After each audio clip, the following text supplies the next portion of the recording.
Nós vamos dar início à reunião. É o momento de silenciar e nós vamos ter a nossa companheira fazendo a página. E a página está aí no informativo. Boa noite. Do livro Alma da Vida, psicografia de Chico Xavier, Maria Dolores nos manda uma linda mensagem. Família e vida. Família é o ponto de encontro que a vida em si nos oferta, para a conta viva e certa dos que se tem a fazer. Às vezes indica empresas de amor, renúncia e talento, de outras é pagamento, de débitos a vencer. No lar ressurgem afetos, dedicações incontidas, riquezas em luz de outras vidas, o tempo a se recompor, mas também dentro de casa, é que o ódio de outras eras abre feridas austeras, reconduzindo ao amor. Vemos pais largando os filhos com desprezo e indiferença, e os filhos em turba imensa, combatendo os próprios pais, parentes contra parentes, lembrando aversões em brasa, unidos na mesma casa, sob direitos iguais. Se sofrimento em família é o quadro em que te renovas, tolera farpas e provas, aceitando-as tais quais são. Não fujas, suporta e avança. Seja tolerância onde vais, segurança pede paz, e a paz é luz do perdão. Esse é o mês da família. Família, coisa importante. Vamos observar as nossas mãos, todo mundo olhando para a mãozinha. Quantos dedos nós temos? 5 dedos. Todos são iguais? Não. Mas todos pertencem à mesma mão? Sim. E é com essa mão, com todos os dedinhos unidos, que nós podemos fazer carinho, nós podemos pegar a mão de outra pessoa, nós podemos pegar o alimento. Eles são da mesma família, precisam estar unidos. Eles são da mesma família. E agora, olhando para nossas mãos, a gente vai pensar na nossa família. Somos da mesma família. Somos diferentes? Somos. Mas temos características únicas. Temos características de semelhança também com o próximo, com aquele que é da nossa família. E não é à toa. E não é à toa que nós vamos fazer falta quando tivermos que fazer um movimento único. O movimento do carinho, do amor, do alimento. Vamos pensar nas nossas famílias. Não só esse mês, gente. O ano todo, todos os anos, sempre. Estamos reencarnando para isso.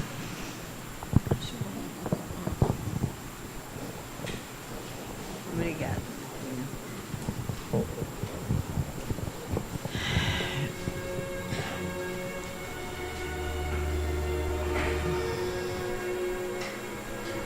Vamos elevar os nossos pensamentos ao alto.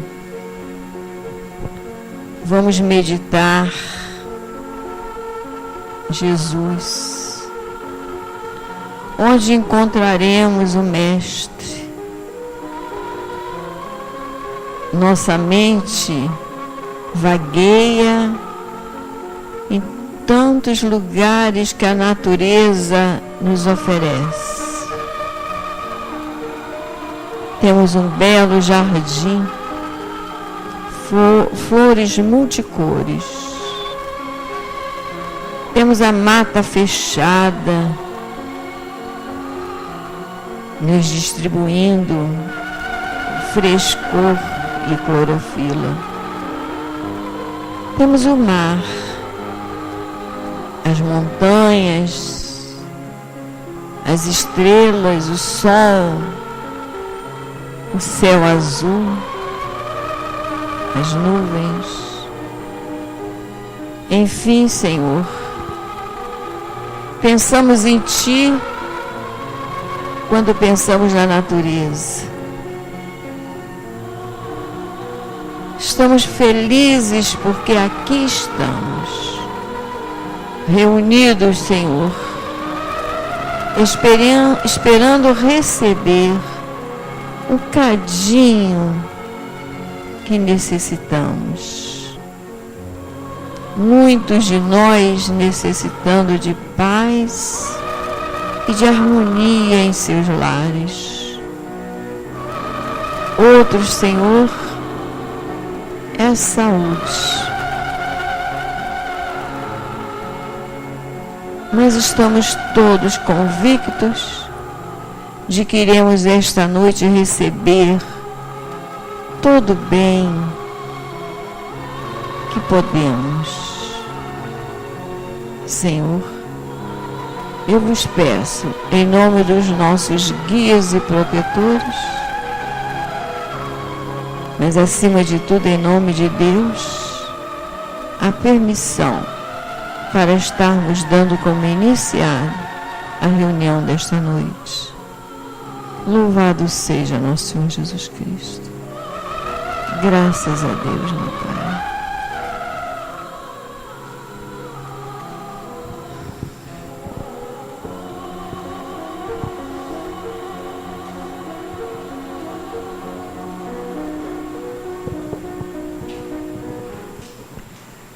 Hoje nós teremos estudo com a nossa Fátima Cristina.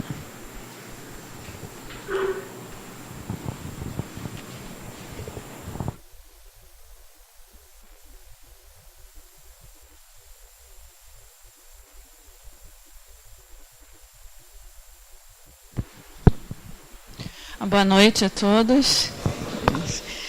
É sempre uma alegria enorme estar aqui. O coração fica muito feliz, realmente.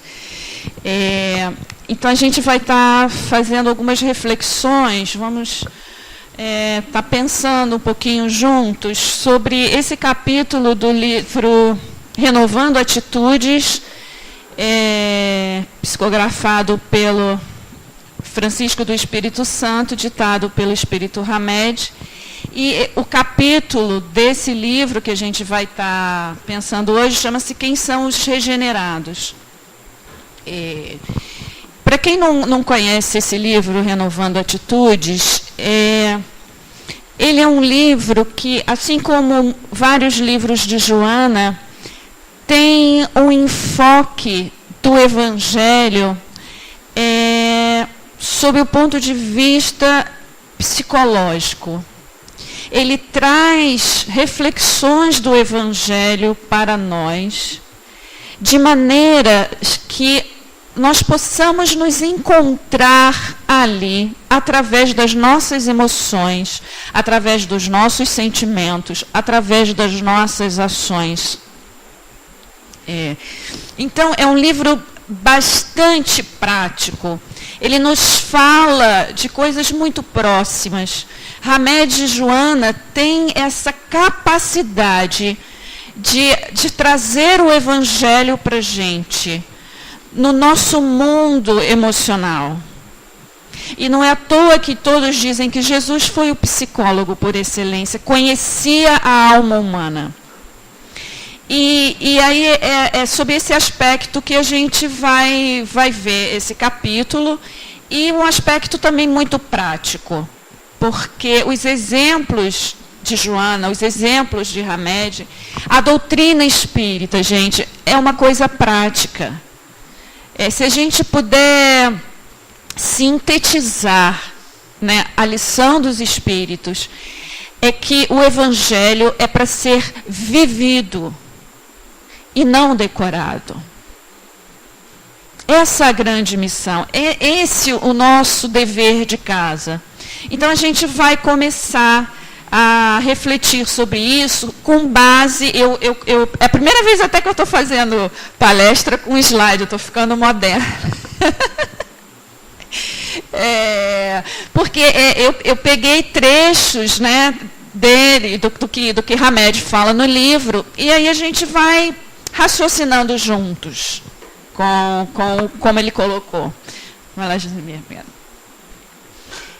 Então, logo num dos primeiros parágrafos, Hamed já coloca dizendo que os regenerados são aqueles que se sentem responsáveis pela manutenção do equilíbrio e da harmonia do planeta. E aí, isso é bastante interessante, a gente já está vendo que ele já começa a falar de coisas práticas e do nosso dia a dia. Ele já começa a contextualizar esse ser no mundo em que ele vive.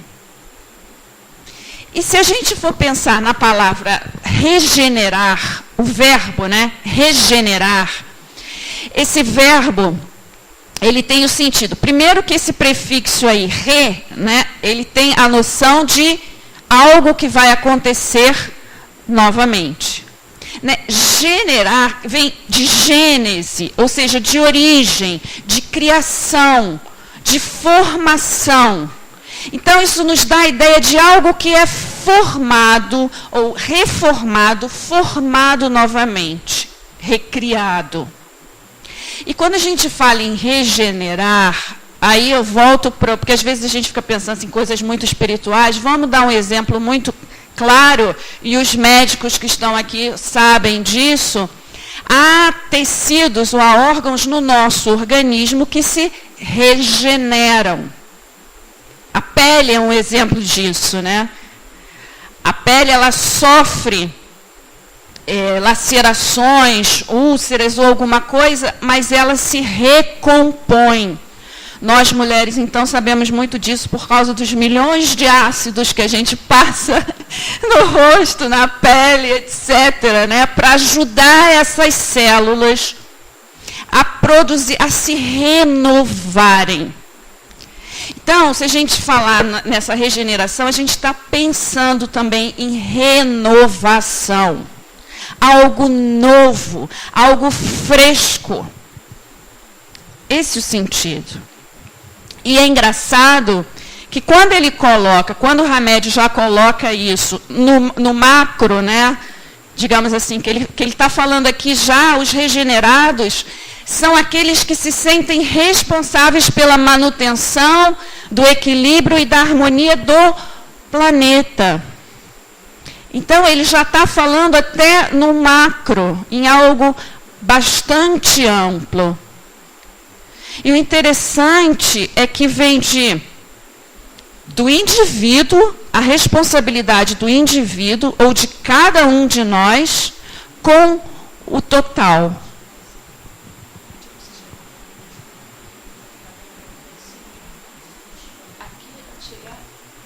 Chegar a tela?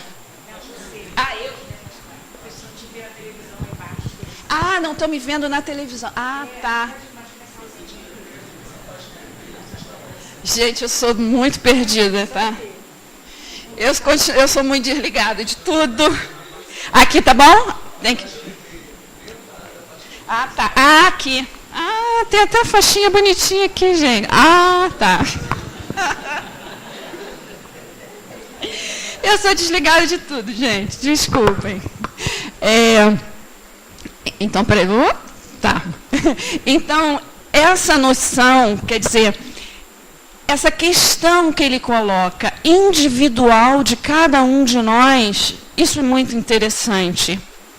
E uma corresponsabilidade ou uma ligação com o todo, com o planeta. E quando a gente fala o planeta, a gente fala de toda a espécie de vida que se manifesta nesse planeta.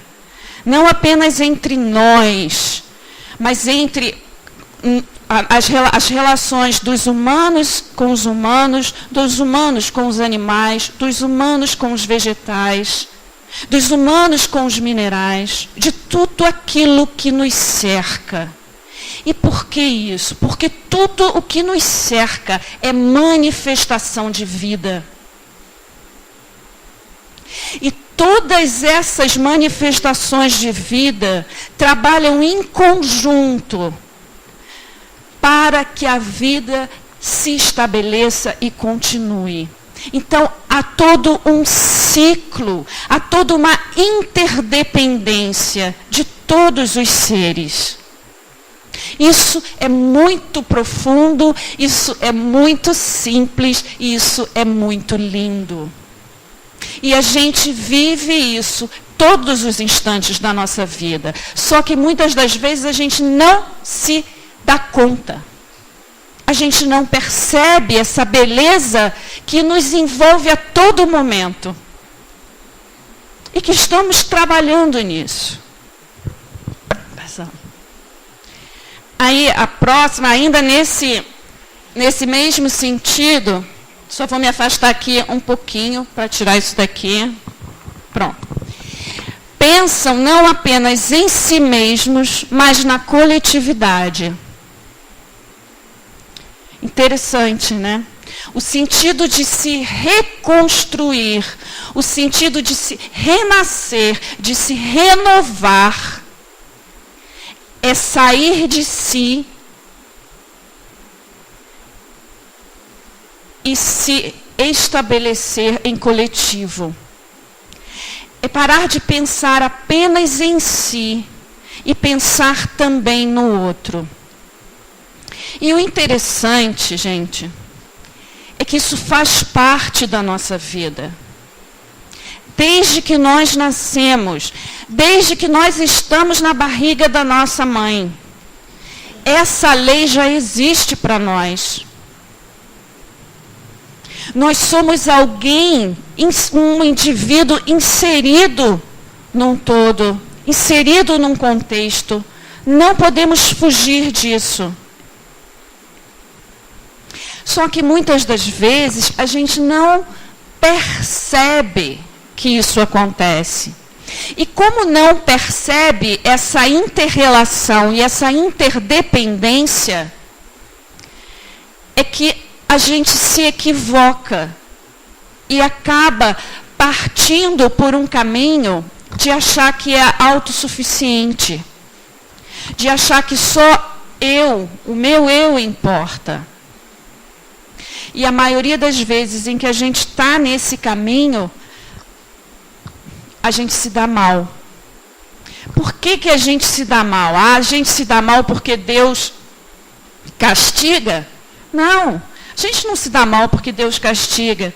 A gente se dá mal simplesmente porque a gente está agindo contrário ao fluxo da vida.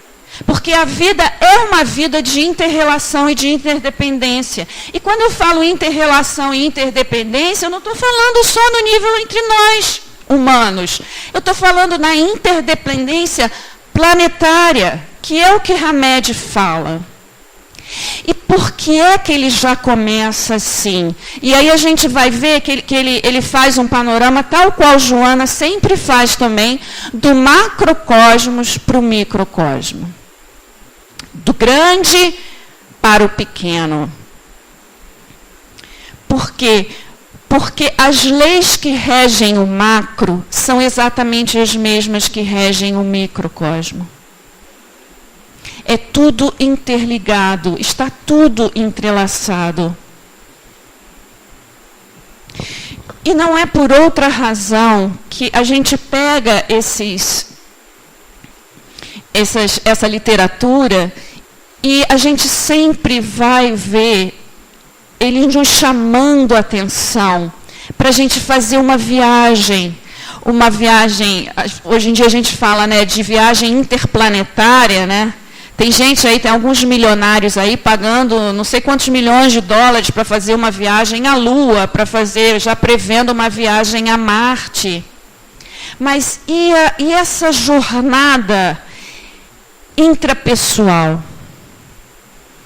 Que jornada é essa? A gente teve a jornada nas estrelas, né?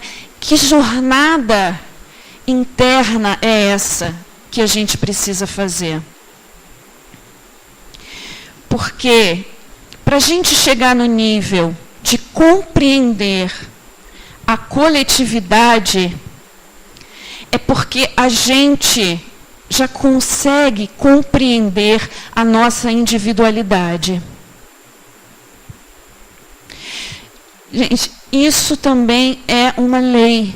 Não adianta, se a gente não se compreende, vai ser difícil da gente compreender o resto das coisas. É assim, eu acho que se a gente pudesse dar um exemplo usando...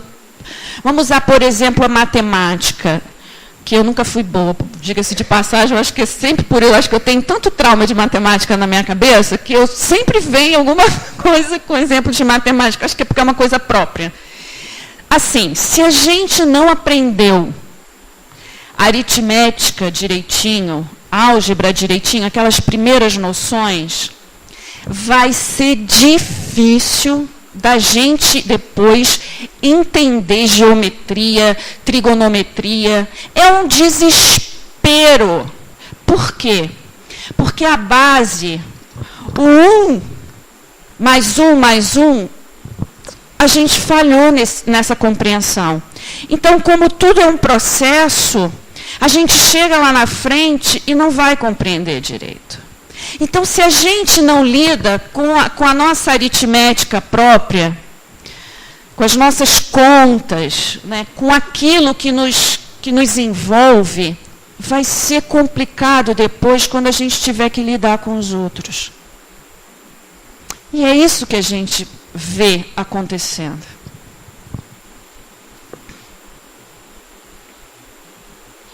Aí aqui ele já começa. Tá? Ele veio lá, né, ele dá um panorama lá em cima, diz assim, olha, os regenerados, os renovados, são aqueles que se sentem responsáveis, né, pela manutenção da harmonia e do equilíbrio do planeta. Aí depois ele vem e diz assim, aprenderam a não pensar só em si mesmos, mas na coletividade. Agora ele começa, é uma ordem decrescente, é engraçado isso, né? Tanto ele quanto Joana sempre fazem assim, é interessante essa linha, que colocam a gente para raciocinar, digamos assim, contrário senso, de trás para frente, né? Lá do final para o início. É interessante porque a gente está acostumado a fazer assim, de repente eles fazem a nossa cabeça fazer assim, vamos fazer assim, vamos fazer um looping ao contrário. É mais ou menos isso. Buscam não apenas a exterioridade da vida, mas a abundância da vida íntima, conhecendo a intimidade da própria alma. E é isso aqui que eu estava falando naquela jornada interna. Que nós hoje, muito ocorrente com o desenvolvimento da tecnologia, a gente está conseguindo fazer viagens fantásticas navegando pela internet, descobrindo várias coisas. Aquilo que eu falei dessas viagens interplanetárias, que já estão sendo estudadas, é uma possibilidade real. É uma possibilidade real. Então, a gente está avançando bastante nessas coisas. Mas o engraçado é que essa jornada aí, essa viagem, é assustadora para a gente. É muito assustadora. É um contrassenso, né? Se a gente pensar, é um contrassenso. E quando eu digo essa viagem interna, o que significa isso? Né? Como é que a gente faz isso?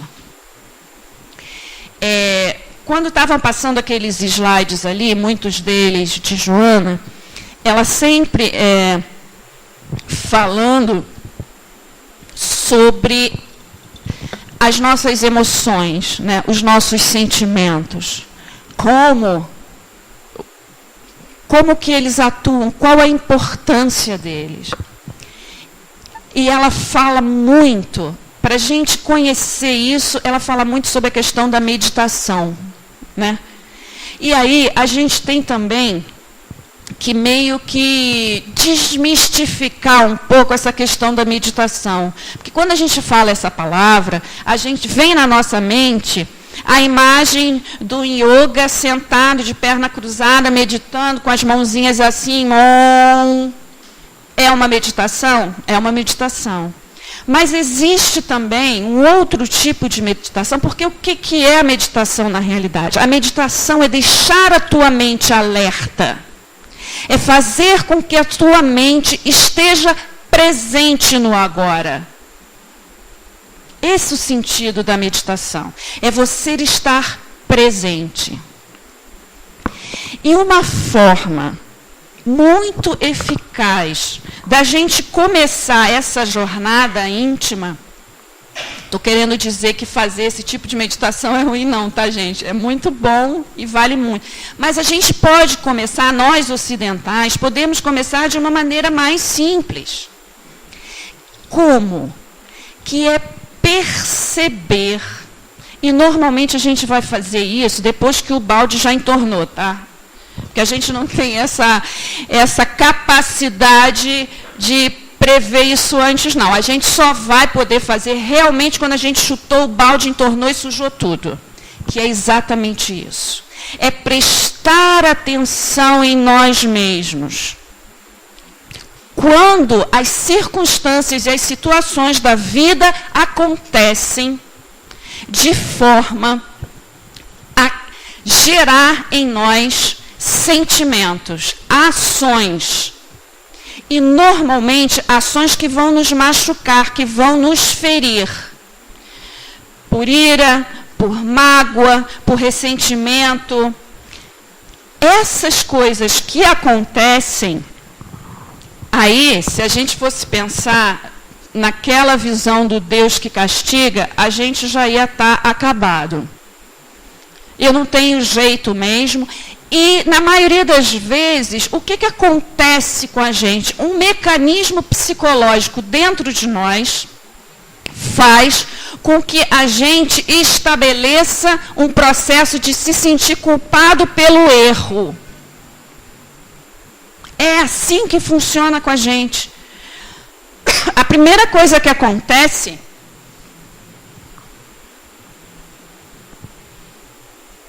é esse mecanismo de culpa que é acionado. E aí, o que ele causa na realidade? O que ele deixa? Ele encobre uma outra função que a gente poderia ter, um outro proveito que a gente poderia tirar dessa nossa natureza que se manifestou naquela situação. Porque, gente, não adianta. Não tem religião nenhuma, não tem nada que vá nos transformar de uma hora para outra. O que nos transforma é esse processo de erros e acertos, tendo, claro, um modelo. É óbvio que se não tivesse modelo nenhum, a gente ia estar também que nem barata tonta. Mas não é isso. Por isso é que o Evangelho diz que a lei de Deus está dentro de nós. É essa capacidade de expressar amor, de viver esse sentimento que é pleno em nós, que torna a nossa vida plena. E aí o que acontece? Voltando a esse raciocínio que a gente está traçando aqui. Quando essas situações acontecem, o mecanismo da culpa se estabelece e a gente esquece de... Aí eu vou lá para a Joana, quando ela fala na meditação, em que sentido? Porque depois que teve aquela explosão toda, a gente sabe, né? A gente sabe direitinho como é que faz, né? Cada um da gente, né? Como é que a gente explode, como é que a gente derruba o balde. A gente sabe direitinho, cada um do seu jeito.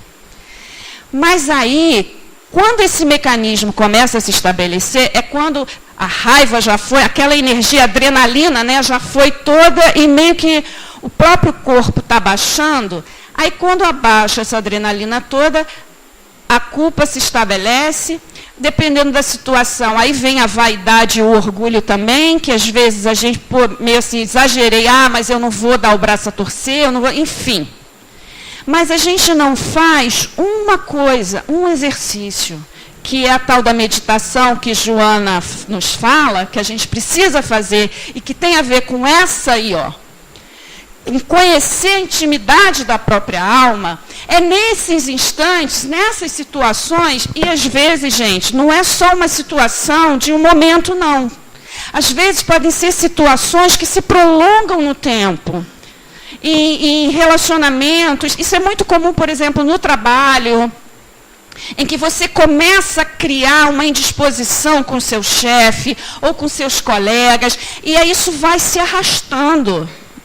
Normalmente, às vezes tem situações mais momentâneas e rápidas, mas outras não, são mais demoradas. Mas a gente perde a oportunidade exatamente de fazer meditação como? De perceber as nossas reações, de perceber o que o outro fez, que é como se fosse uma alavanca que proporcionou que gerasse, agora estou preocupada aqui com a minha que gerasse todo esse movimento dentro de nós. Porque quando a gente começa a fazer isso, esse exercício, é essa tal dessa jornada íntima. E aí, gente, também não é assim, não é também assim como se fosse... Antigamente tinha um programa... Nossa, eu vou falar isso aqui, eu vou denunciar feio a minha idade. Mas antigamente tinha um programa na televisão, bem antigamente, Jornada no Espaço. Perdidos no Espaço, e tinha um outro também de uma família que não tinha aqueles teletransportes, né? Não tinha isso. Né?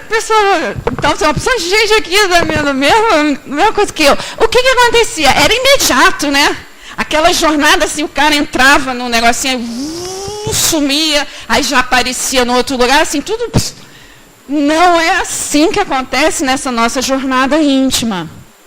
É um processo lento, é gradual, até porque a gente é meio aquela criancinha que tem curiosidade de abrir aquela porta assim, mas vê um pouquinho escuro, já fecha, porque acha que tem um monstro lá dentro. A gente está sempre com medo dos nossos monstros internos. E aí a gente não tem coragem de abrir, porque a gente cria uma imagem de um monstro absurdo, mas a gente só vai saber o tamanho, a força, a expressão daquele monstro, se a gente realmente resolver abrir e ver. O problema é que a gente fica na imaginação, a gente não sabe realmente o que é. Os nossos monstros são desconhecidos, são assustadoramente desconhecidos. Daí a força que eles têm. Eu não quero ver. Eu não quero ver. E aí, e o engraçado é que a vida está sempre nos forçando a isso. Como que a vida está sempre nos forçando a isso? Porque a gente vai repetindo padrões. A gente vai repetindo padrões. Enquanto a gente não quebrar essa cadeia, a inteligência amorosa da vida vai estar sempre nos colocando diante dessas situações, e eu digo mais, a inteligência amorosa do nosso próprio ser. Porque, como eu disse, que nós fazemos parte dessa vida, desse todo, se a vida anda para frente, o nosso interior mais profundo, que a gente tem até dificuldade de conhecer, Joana chama, né, o eu profundo, aí os psicólogos têm um termo mais aprofundado, assim, que eu não saberia dizer. Mas é essa essência aí que também nos impulsiona. Então, muitas das vezes, esses padrões que a gente está repetindo, é a nossa própria alma, a nossa própria essência querendo dizer, cara, ei, olha só, olha como é que você está sempre se repetindo. Percebe? Às vezes a gente não se dá conta disso, desses mecanismos da vida. E sempre, esses mecanismos são para nos fazer ultrapassar limites. Para fazer com que a gente avance. Porque o ideal é o ideal de bem-estar. A gente precisa aprender a fazer isso.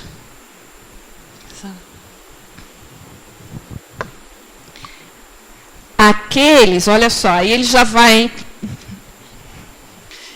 indo um pouquinho mais adiante. Aqueles que perceberam que não podem modificar o mundo dos outros, mas apenas o seu próprio. O engraçado é isso. Novamente, essa relação, né?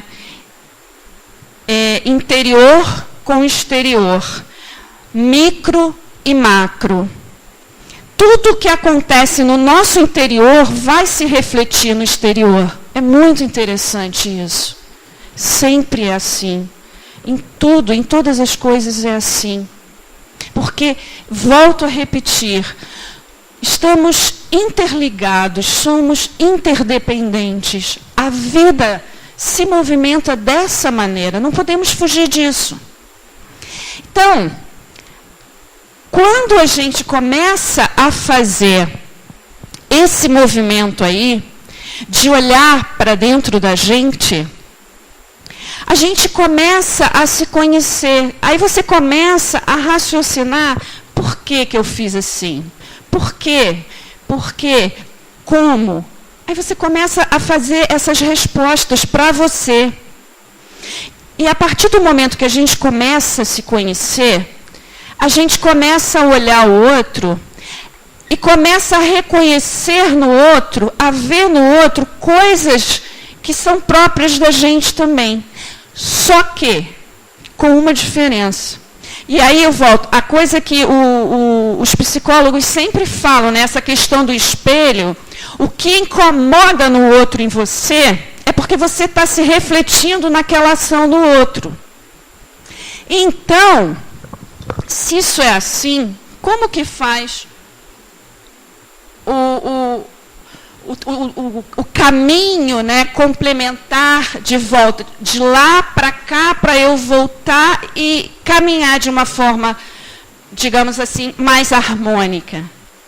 É porque quando eu começo a descobrir essas coisas dentro de mim, eu começo a raciocinar, eu começo a entender esses mecanismos, isso não é rápido, isso é um processo longo, desculpe, lento, mas é um processo.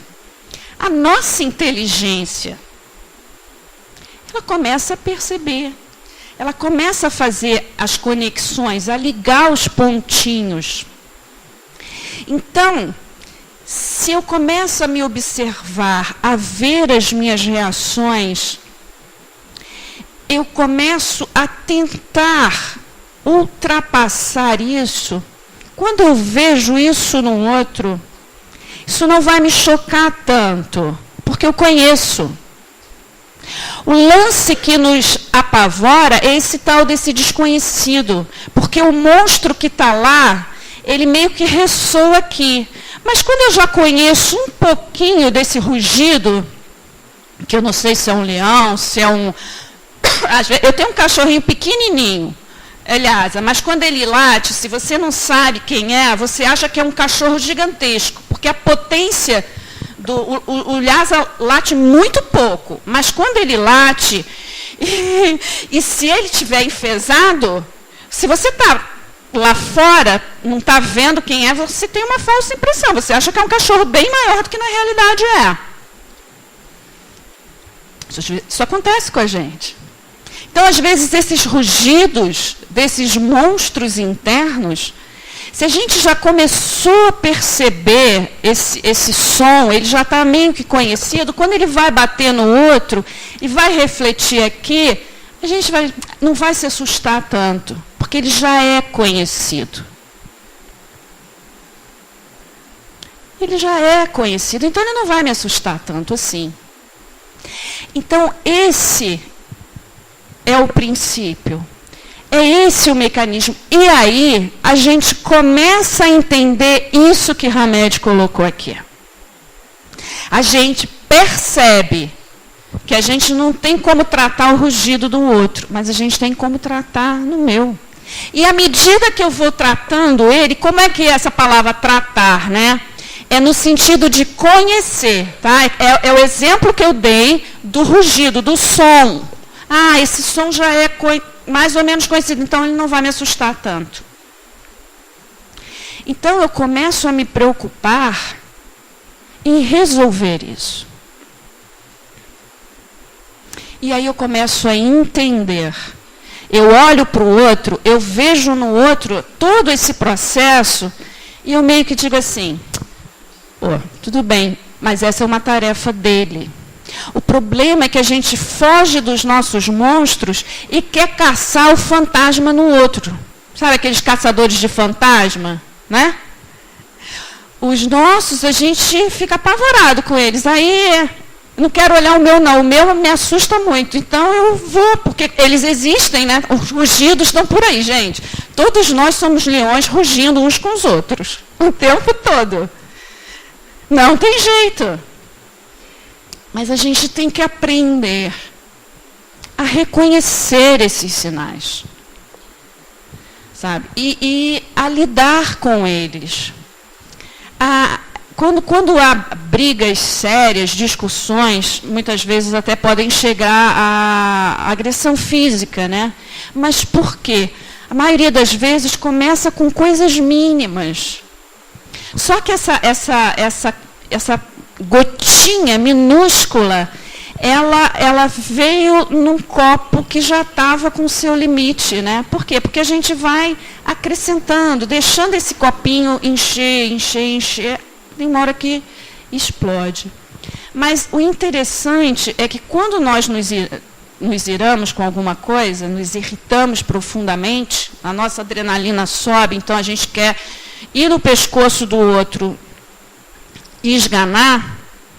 Interessante é que se a gente não receber do outro uma energia na mesma intensidade, mas ao contrário, se o outro, por alguma razão, se diminuir, baixar um pouquinho a bola, até porque muitas das vezes a gente tem até a capacidade de assustar terrivelmente o outro, né? Que o outro não tem nem chance de botar o rugido dele para fora, a verdade também é essa. Mas quando acontece isso, qual é a primeira coisa? A nossa tendência é, quando aquela adrenalina já foi e baixou, calmar. Ao passo que, se o outro também se insuflar, aí é que acontece, muitas das vezes, até chegam a agressões violentíssimas, e a gente sabe disso, né? Então, o que é esse autoconhecimento? É exatamente a gente tentar se observar nessas situações, para a gente poder chegar a isso. É um caminho, é uma jornada, mas a partir do momento que a gente começa a perceber os passos lentos, né, o processo como ele se dá, a coisa caminha. Aí aqui. Entenderam e assumiram sua própria missão na Terra, pois constataram que cada um tem uma cota própria de contribuição perante a criação. Quando ele está falando isso aqui, gente, ele está falando exatamente naquilo que Jesus disse assim: eu vim para que tenhas vida e vida em abundância. Sentir-se pleno diante da vida. Quando que a gente se sente pleno diante da vida? É quando a gente reconhece a nossa individualidade, a gente pelo menos, porque na situação em que a gente está, né, não estamos num mundo regenerado, não somos ainda regenerados, né, mas a gente tem esses insights. A gente já pode ter esse insight de qual é o meu chamado na vida, porque cada um de nós tem um chamado próprio. E o grande lance é a gente perceber isso e entrar nessa frequência. É como o rio, a gente botar o nosso barquinho correnteza abaixo. E não só falando em termos espirituais, gente. Vamos falar nos termos normais do nosso dia a dia. Qual o nosso chamado? A nossa pessoa. Qual é a peculiaridade dela? Em que a gente é bom? Porque Cada um de nós tem um dom próprio, se sobressai em determinada coisa. O problema é que às vezes a gente sonha com coisas tão altas e a gente deixa de perceber o dom e a particularidade que a gente tem. Isso na nossa profissão, isso na nossa família, qual o papel que a gente desempenha na nossa família? Né? Esse mês é o mês da família. Sabe, você já percebeu se você... Há pessoas que numa família desempenham um papel central, assim, de juntar as pessoas. Normalmente são líderes, né? São pessoas que têm liderança. Qual é o nosso papel? Sabe, dentro da nossa família mesmo, vamos perceber. Essa jornada íntima aí faz parte também da gente começar a perceber qual é o meu diferencial. Sei lá, às vezes é só na forma como a gente sorri. Uma coisa boba, gente, e não é boba. Às vezes, você olha alguém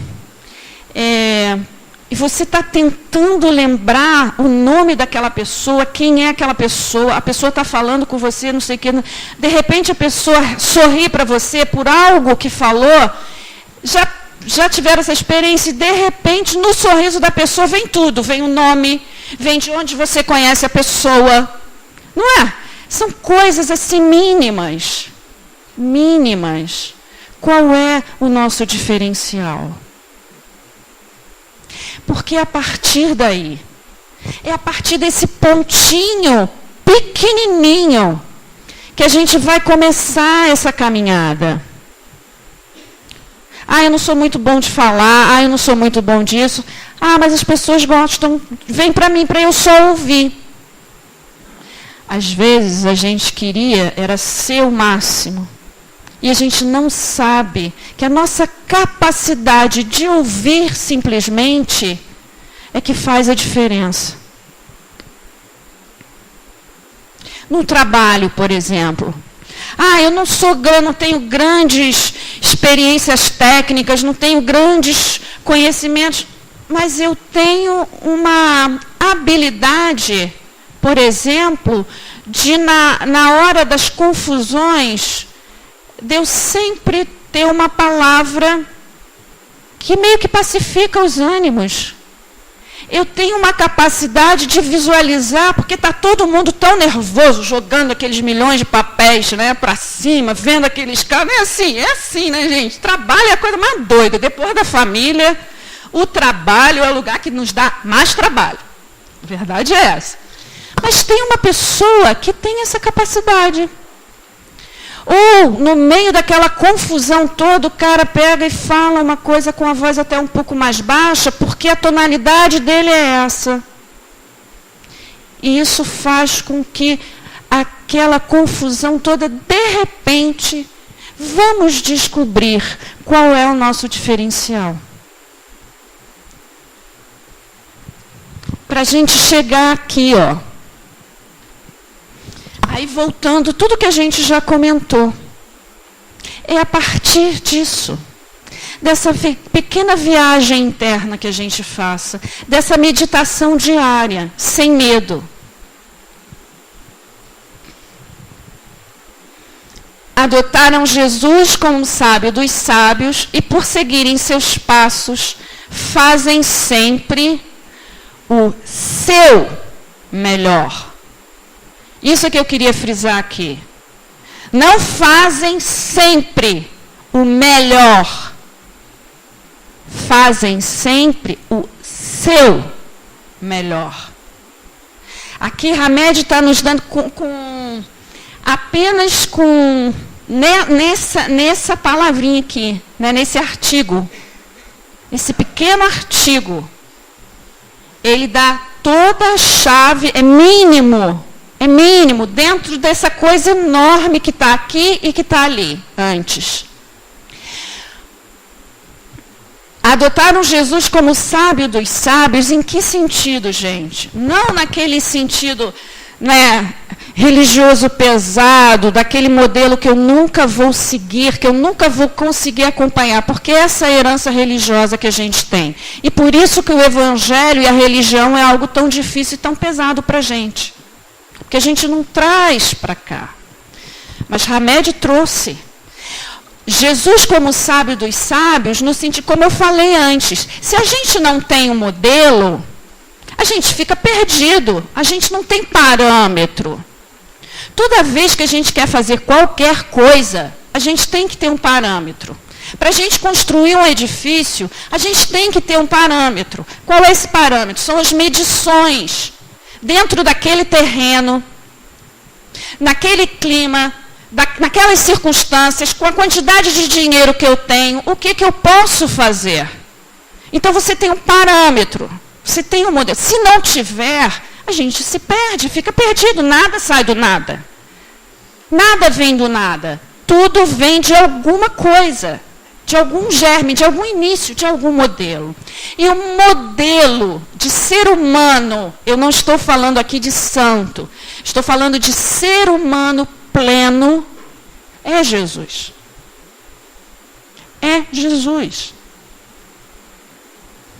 Então, quando a gente tem esse modelo e a gente começa a fazer essa busca, essa jornada interior, a gente vai aprender a fazer sempre o nosso melhor. Isso aí dá uma noção de limitação. Hamed está querendo dizer para a gente, quando ele coloca isso, ele está querendo dizer o seguinte, olha só, Jesus é o modelo. Só que nós estamos aquém desse modelo. Agora, por isso a gente não vai fazer nada? Não. Mas a gente vai fazer o melhor que nos é possível neste momento. Eu vou me animando e vou passando. Entendem? Por isso que Joana, Hamed, a doutrina espírita, gente, quando diz assim, o que é uma fé raciocinada? Fé raciocinada é isso. É a gente ter Jesus, os espíritos nos trazem esses ensinamentos para uma vida prática. Por isso que Joana não cansa de dizer em meditação, para que a gente tenha uma vida prática no dia a dia, trazer Jesus para o dia a dia, nas nossas dificuldades, nos nossos limites. Cada um de nós vai conhecer Jesus na capacidade que lhe é própria.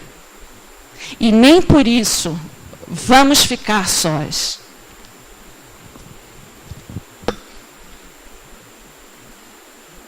Aqui.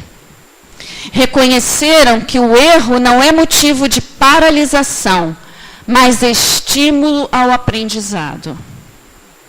Gente, esse é o Evangelho.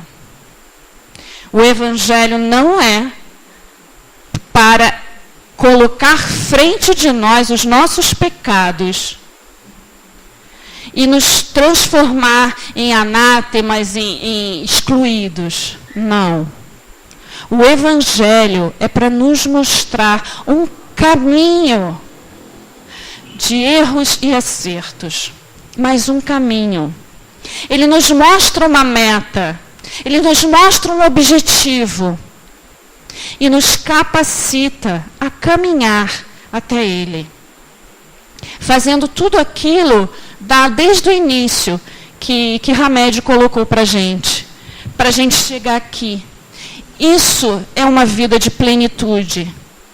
Isso é ser pleno, gente. É quando a gente se depara com essas situações em que a nossa ira, em que a nossa personalidade, né, aflorou de uma maneira que possa ter até ferido o outro, é a gente não estabelecer mais uma vez aquele mecanismo da culpa e de se dilacerar.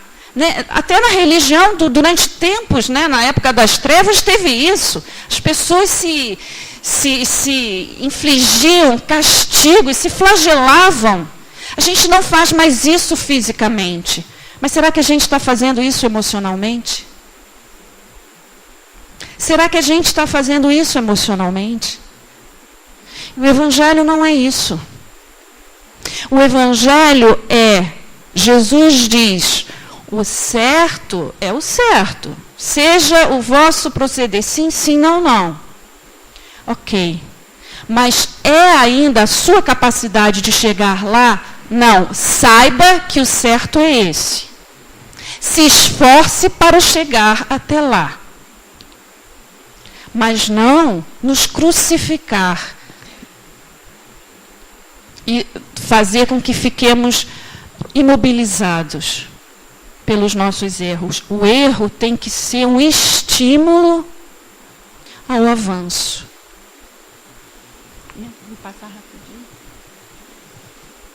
Seguem adiante, pacientes consigo mesmos e com os outros. É o processo, né? Todo processo que acontece dentro de mim não acontece para ficar só comigo. Acontece para, passando por mim, se refletir no outro. Por quê? Aí a gente volta lá para o primeiro slide, quando ele diz que regenerado são aqueles que já se sentem responsáveis pela manutenção do equilíbrio e da harmonia do planeta.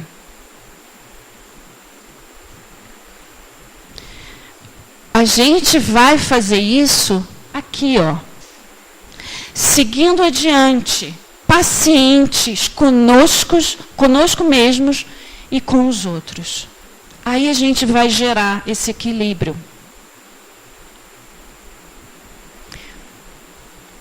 E tudo isso que Hamed colocou aqui, passa rapidinho, já tá na hora. A gente vai ver isso lá no Sermão da Montanha, gente. Se a gente pegar as bem-aventuranças e depois peguem o Evangelho, o Evangelho segundo o Espiritismo também tem vários capítulos sobre as bem-aventuranças. Bem-aventurados os humildes de espírito, porque deles é o reino dos céus. O micro e o macro. O humilde de espírito é aquele que se reconhece pequeno dentro de todo esse contexto. É aquele que se sente responsável pelo planeta todo. O reino de Deus é a maravilha da natureza que nos foi dada. É a harmonia, o equilíbrio na natureza que precisam estar dentro de nós também. Bem-aventurados os mansos, porque herdarão a terra. Mais uma vez, o que Hamed colocou sobre a harmonia interna nossa. A nossa viagem pessoal interna, que vai se refletir no outro. A mansuetude, que faz com que a gente herde a terra. Não no futuro, mas herde a terra agora. A nossa terra, o nosso pedaço. Agora, neste momento, o meu pedaço é esse aqui. Esse aqui é o meu pedaço neste momento. Este aqui é a minha terra nesse momento. Cada um de nós tem a sua terra. Vamos sair do macro para o micro. O nosso dia a dia, as nossas relações. Bem-aventurados os que têm fome e sede de justiça, porque serão fartos. Vejam, sempre, Jesus está sempre falando do universo pessoal, refletindo-se no universo geral. Aqueles que têm fome e sede de justiça, é quando a gente já chega num nível, como Hamed falou lá atrás, de não pensar apenas em si, mas na coletividade. Hamed só vem nos explicar as bem-aventuranças do Sermão da Montanha. Bem-aventurados os misericordiosos, porque alcançarão misericórdia. Misericordioso tem a ver com córdia, que é um sufixo que designa coração. É aquele que é capaz de ver e de pensar com o coração, de ver o outro pelo coração. Bem-aventurados os pacificadores, porque serão chamados filhos de Deus. Pacifiquemo-nos primeiro, para depois sermos instrumentos de pacificação. Que Deus nos abençoe.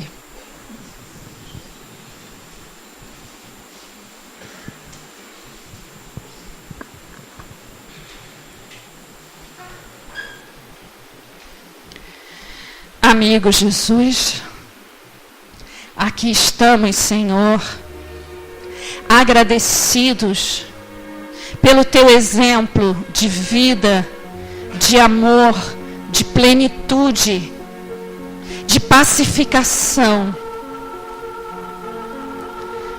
de calma, de harmonia, de equilíbrio. Senhor, que possamos buscar para nós nesta noite e em cada dia de nossas vidas, Senhor, a Tua paz que se refletiu no Teu exemplo. Que o Teu Evangelho seja para nós, Senhor, vida e não letra morta. Que possamos acionar os mecanismos da nossa mente e da nossa emoção, da nossa psique, para compreendermos as Tuas verdades, Senhor. E para que o mito da religião morta se desfaça. E que a vida plena e abundante seja real em nós. E que isso se dê, Senhor, não como uma passe de mágica, efêmero, fugaz, mas que seja um processo lento, gradual, mas sobretudo permanente, poderoso e eterno, como eternos somos todos nós, Senhor. Obrigada, graças a Deus.